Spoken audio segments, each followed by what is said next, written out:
पत्नी को रुक्मिणी रूप में साक्षात लक्ष्मीपति श्रीकृष्ण सहित देखि द्वारकावासी परम आनंदित होइछन्ति। कालक्रमे रुक्मिणी गर्भर कामदेव प्रद्युम्न भाव में भूमिष्ठ होइछन्ति। नारदଙ୍କ प्ररोचना क्रमे संबरासुर तांको हरण करी समुद्र रे निक्षेप करिछि एवं दैवक्रमे से संबरासुर घरे उपनीत होइछन्ति। असुर पत्नी रति देवी तांको पालिछन्ति आ परवर्ती काल रे काम भाव रे सेवा करिबारु से प्रतिवाद जणाइछन्ति। सुकौवाच रुद्रनयने भस्म होई अनंग नाम बहुतुहि केते हे काले निज तेजे जात होइलु कृष्ण वीर्जे। नारद मुखु तोर बाणी निज मरण तथ्य शुणी माया असुर बेगे गला द्वारका नवरे मिलिला। सुतिका घरु तोते आनी आत्मबहिरी प्राय मणि लवण जले पकाइला तोते जे मीन गिली थिला। मीन उदरु तोते पाई पाळई स्नेह भरे मुहि नारद कही गले बे तेणु से बई पत्नी भावे मोहर निज नाम रति दैव मिलाइला पति। माया रे बंचाई असुर बसई संभरर पुर दुर्जय रिपुए तोहर एहार प्राण बेगे हर। माया मोहन शस्त्र भेदी बेगे हार शिर छेदी विमाने बसी नाथ हेबे चल द्वारका जीवा बेगे। तोर जननी चंद्रमुखी रुक्मिणी देवी बड़ दुखी उदरे बही 10 मास प्रसवी होइले निराश। कुररी प्राय पुत्र शोके दिन बंचई अति दुखे कृष्ण नंदन शुणी ताहा अभ्यास कला सर्वमाया। हेमंते पाहिला रजनी कंदर्प करे गदा घेनी संबर सभा तले मिली युद्धे डाकई महाबली। कृष्ण नंदन गदा बेगे कोपे बुलाई 10 दिगे संबर गदा कला चूर कोपे डाकिला महावीर।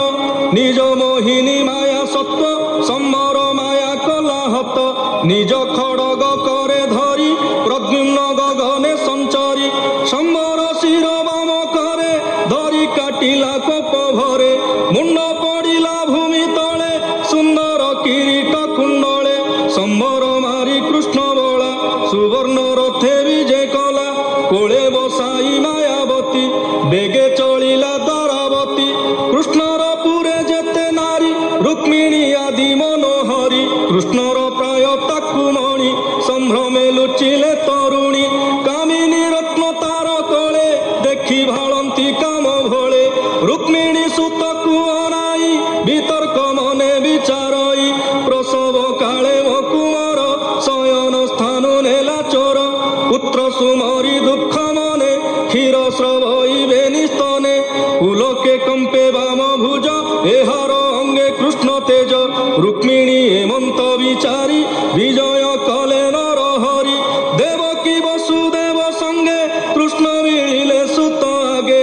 गोविंद ताहा सर्व जानी कुमार देखी हेले तुनी हेमंते शुण नरनाथ ब्रह्मानंदन उपगत देखिण संशय विषाद सकल कहिले नारद। शुणी नारद मुखु बाणी गोविंद जेते तरुणी तरुण बाल वृद्ध संगे उत्सव कले नाना रंगे। देख रुक्मिणी पुण्य राशि जम भुवन पुत्र आसी महिला द्वारका भुवन बाल तरुण बुद्ध जन। रुक्मिणी घेनी पुत्र कोले चुंबन देले सुख भोले संगे सकल परिवारी आनंदे कोले बधु धरी। जदु नगरे जेते जन शुणी सानंद कले मन रुक्मिणी देवी भाग्य देख मरणु ओइला बालक। बोलई दास जगन्नाथ रुक्मिणी तनय प्रापत सुजने शुण श्रुति पथे संसारु तरिब जेमन्ते। इति श्रीमद्भागवते महापुराणे परमहंस्यां संहितायां दशमस्कन्धे उत्तरार्धे प्रद्युम्न उत्पत्ति निरूपणं नाम 59तमो अध्यायः।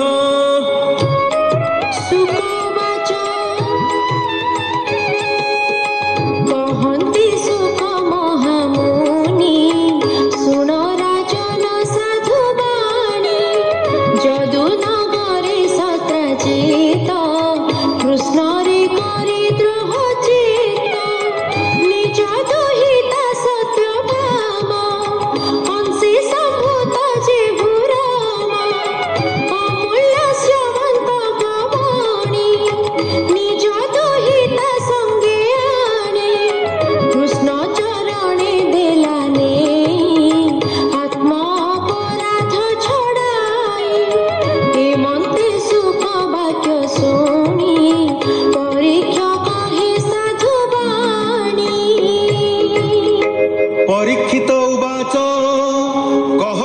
এমন্তে সত্রাজিত কৃষ্ণ বিষয়ে বিপরীত কাহু আনিলা রত্নমণি দুহিতা তুলে দেলা আনি কি দ্রোহ কলা যদুপুরে স্বজন বান্ধব ব্যবহারে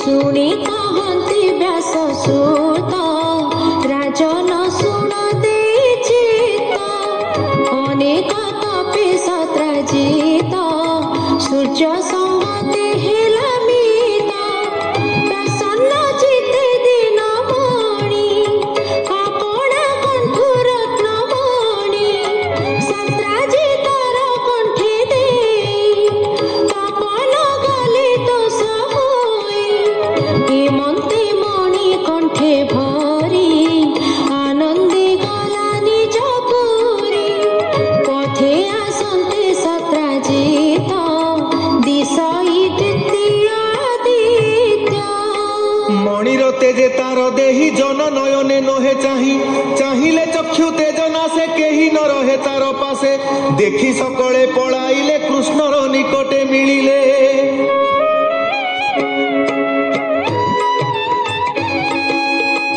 অভয় পদ্ম পাদে পড়ি কহନ୍ତି বেনি কর যোড়ি তু নাথ জগত ঠাকুর সকলে তোহর কিঙ্কর এ যদু বংশে তো সম্ভূত শুনি সানন্দে ছায়া কান্ত ভগবান উবাচ এমন্তে সত্রাজিত গলা নিজ ভুবনে বিজে কলা নিত্যে উৎসব তারাপুরে দেব মন্দিরে বিপ্রবরে মণি নিবেশী দেব ঘরে আনন্দে পশিলা ভিতরে